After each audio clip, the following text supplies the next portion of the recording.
So next topic is Harshavardhana. So he was also known as Harsha, and he occupied the throne of Thaneshwar 1606 CE and ruled till 1647 CE, and he was the son of Prabhakaravardhana of Pushyabhuti dynasty.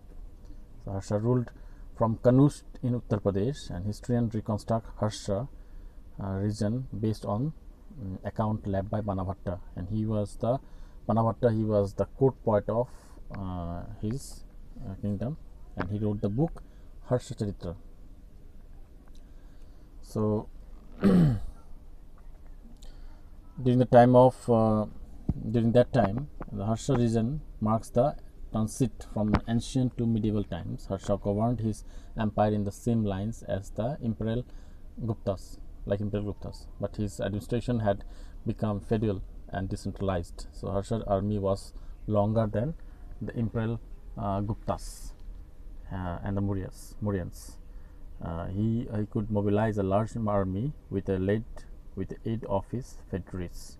Evidently, every feudal chiefs was required to contribute a fixed number of foot soldiers and horses, and this helped enormously in building up the imperial army.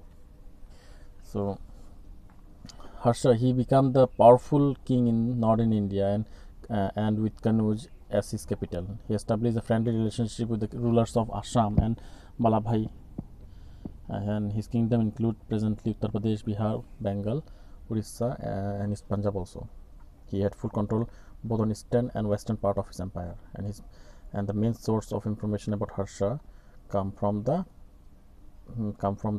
traveling accounts of Huin Tishan, the Chinese pilgrim who visit the court of Harsha during that time.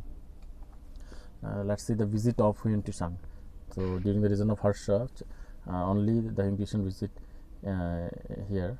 So Huin Tishan, who left China in 629 CE and traveled all the way to India.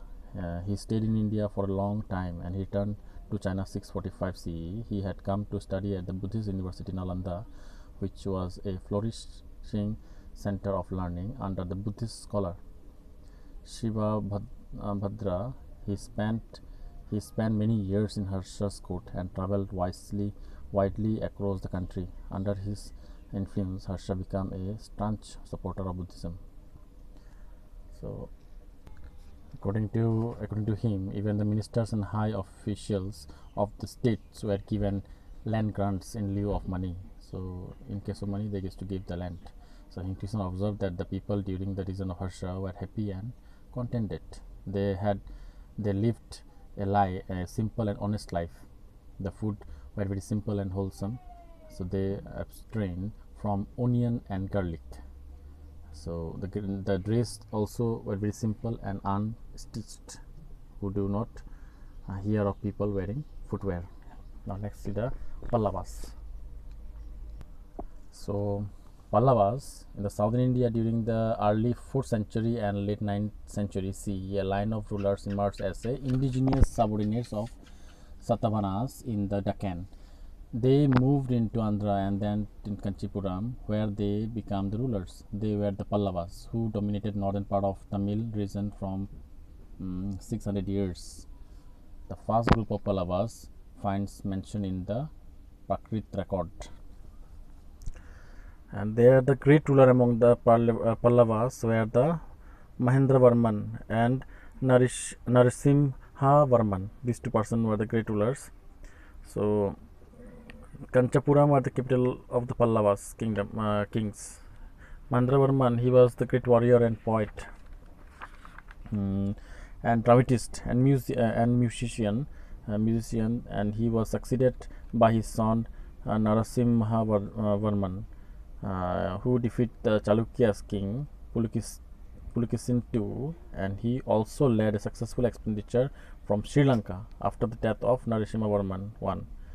The Pallava Empire declined due to the weak successors and continuous war with Chalukyas and Cholas.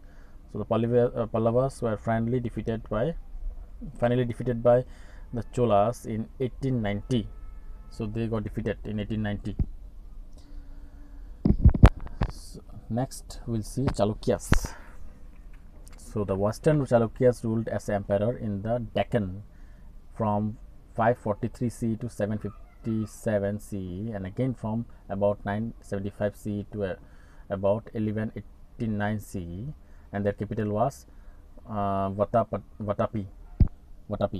Pulukeshin I was a petty chieftain of Patadakal in the Bijapur district. So from the period of 6th and 8th century AD, the Chalukyas ruled over a large part of Deccan and the Vindhyas hill till Krishna river, and they had a capital called Vatapi, as I told. And Pulukeshin II was the most powerful king from their dynasty, from the Chalukya dynasty. Pulukeshin II. He defeated Harsha in the northern and Mahendravarman, the Pallava king, in the south, and his kingdom extend from Arabian Sea to the Bay of Bengal and from river Narmada to river Palar. Later he was defeated by the Pallava king Narasimha Varman. The final blow was given by the Rashtrakutas in 753 AD, who destroyed the power of Chalukyas over the Deccan. So we'll see this part, that Pulukeshin II, he ruled from which session? From session 610 CE to 642 CE. So the Chalukyas victory was short-lived on. Ultimately, both of the Pallavas and Chalukyas gave away the new rulers belonging to the Rashtrakutas and Chola dynasty. So in this part we'll see this much. Next topic we'll see in different class.